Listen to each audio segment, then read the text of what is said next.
SNA associates Pakistan की बेहतरीन law firm है जो पाकिस्तान के मारूफ कानूनदान Shahbaz Murtaza Ansari advocate high court व फेडरल शरीयत कोर्ट की रहनुमाई में सारे पाकिस्तान में फैमिली केसेस, प्रॉपर्टी केसेस और चेक केसेस में बेहतरीन सर्विसेज फराहम करती है। SNA law associates court marriage, online court marriage के अलावा तलाक, नादरा तलाक सर्टिफिकेट, मैरिज सर्टिफिकेट के बाबत भी बेहतरीन सर्विसेज फराहम करती है। SNA लॉ एसोसिएट्स के मेन ऑफिस मुल्तान में miss Rizwana Ayub advocate high court, Chaudhry Asif Karim Sindhu advocate high court, miss Mahvish Rabia advocate high court और miss Afsha advocate high court शामिल हैं। इसके अलावा पाकिस्तान के दूसरे शहरों में भी काबिल वकील SNA लॉ एसोसिएट्स के पैनल में शामिल हैं। मजीद दुनिया भर के पाकिस्तानी अपने कानूनी मसाइल के बाबत शाम 7 से 9 के दरमियान Shahbaz Murtaza Ansari advocate high court के व्हाट्सएप नंबर 0333618191 पर मशवरा कर सकते हैं। आपका एतमाद ही हमारा फख्र है।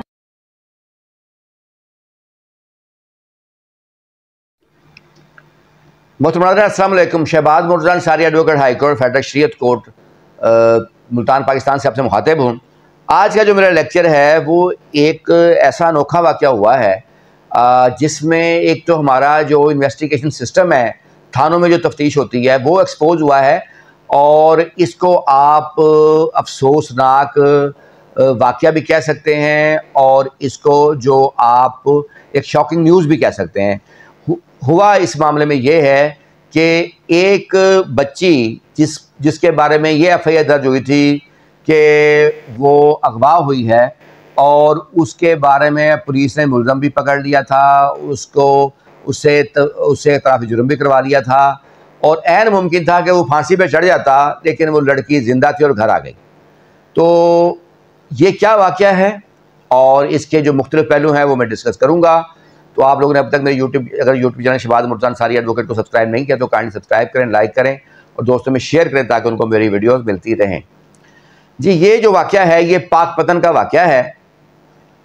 3 साल पहले एक बच्ची, 5 साल बच्ची थी अदन फातिमा, वो गायब हो गई थी, घर से बाहर गई, उसके बाद नहीं मिली।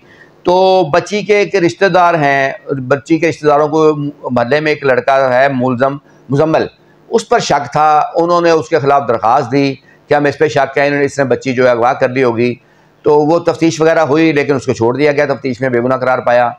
लेकिन वो जो बच्ची के रुस्सा थे उन्होंने हाई कोर्ट में पिटीशन दायर कर दी। हाई कोर्ट के आर्डर से वो मुलज़म फिर गिरफ़्तार हो गया। मुलज़म जब गिरफ़्तार हुआ तो फिर जिस्मानी रिमांड हुआ, तो उस दौरान पुलिस ने मुलज़म से बच्ची की एक चप्पल भी बरामद कर ली और मुलज़म का ये इतराफ़ जुर्म बयान भी रिकॉर्ड पर आ गया कि मुलज़म ने बच्ची को कत्ल करके लाश उसकी नहर में बहा दी थी। तो उसके बाद अब मुलज़म का ट्रायल चल रहा था, लेकिन इसी दौरान वो जो बच्ची थी वो अपने वालिदैन के घर आ गई, उसको एक शख्स ने छोड़ दिया वहाँ पे। अब तो कितना अफसोसनाक वाक़या था कि बच्ची ज़िंदा थी लेकिन एक मुलज़म से उसकी एक चप्पल भी बरामद कर ली गई और उससे इतराफ़ जुर्म भी करवा लिया गया कि उसने लाश कत्ल करके जो लाश थी वो दरिया में बहा दी थी। इस वाक़े से एक्सपोज हो गया हमारा जो सिस्टम है। ये वाक़या पहला नहीं, इससे पहले भी इस किस्म के वाक़े हो चुके हैं, मगर इससे मज़ीद एक्सपोज हुआ है कि हमारा इन्वेस्टिगेशन सिस्टम जो है वो कैसा है। और एक वो शेर शायर का मुझे याद आ रहा है कि मैं बेकसूर हूँ ये साबित हो गया वरना, मैं बेकसूर हूँ ये साबित हो गया वरना मैं अपने जुर्म का इकरार करने वाला था। तो ये हमारा सिस्टम है, ठीक है, जिसमें अब आप देखें कि खुदा ना खास्ता वो लड़का फांसी चढ़ जाता और बाद में लड़की घर आती तो कौन इसका जिम्मेदार होता। तो एक तो इसका पहलू ये है। दूसरा ये पहलू है कि इस किस्म के तफ्तीशी ऑफिसरान के ख़िलाफ़ भी सख्त कार्रवाई करनी चाहिए।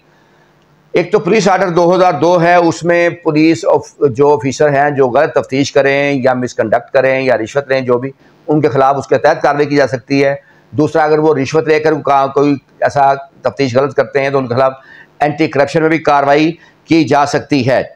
तो ये कहानी है जो मैंने आज आपको बयान की है कि कितना बदनसीबी की बात है कि एक मुलज़म जो है उसने वो बेगुनाह था और उस पर ना सिर्फ कत्ल डाल दिया गया बल्कि उससे बरामदी करा ली गई, उससे इतराफ़ जुर्म भी करवा लिया गया। तो जिससे जो बाकी मुकदमात हैं, मुलज़म जो जेल में पड़े हुए हैं जिनमें तफ्तीशों में गुनाहगार करार पाए, क्योंकि यही एविडेंस बाद में कोर्ट में जानी थी, यही इतराफ़ जुर्म जाना था, यही उसकी चप्पल पेश कर देनी थी उन्होंने, तो उसी की बुनियाद पर फैसला हो जाना था। क्योंकि अदालतों में जस्टिस जो है ना, जस्टिस ऑन पेपर होता है, सिर्फ कागज़ों के अंदर जस्टिस होनी है। आप ये समझ लें आप इस बात को कि जज साहब के सामने सिर्फ कागज़ होते हैं जिसके अंदर उन्हें इंसाफ करना होता है, बाकी तो उनको किसी बात का नहीं पता होता कि इनफैक्ट हुआ क्या। तो अल्लाह हमें अच्छे काम करने की तौफीक दे और इस किस्म की तफ्तीश से बाज रहने की पुलिस अफसरान को भी तौफीक दे। और मैं एक और बात बताऊँ, हर फील्ड में अच्छे बुरे लोग होते हैं।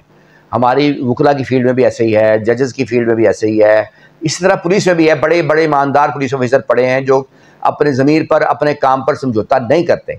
लेकिन जहाँ पर इस किस्म के करप्ट लोग हों या जहाँ पर इस किस्म के नाक़िस तफ्तीश करने वाले हों जो अपने गले से बला उतारने के लिए या करप्शन की बुनियाद पर इस किस्म की तफ्तीश करें, उनके खिलाफ सख्त तरीन कार्रवाई होनी चाहिए। ना सिर्फ उनको मुलाजमत से बर्खास्त होना चाहिए बल्कि उनको कानून के मुताबिक सज़ा भी होनी चाहिए। Thank you.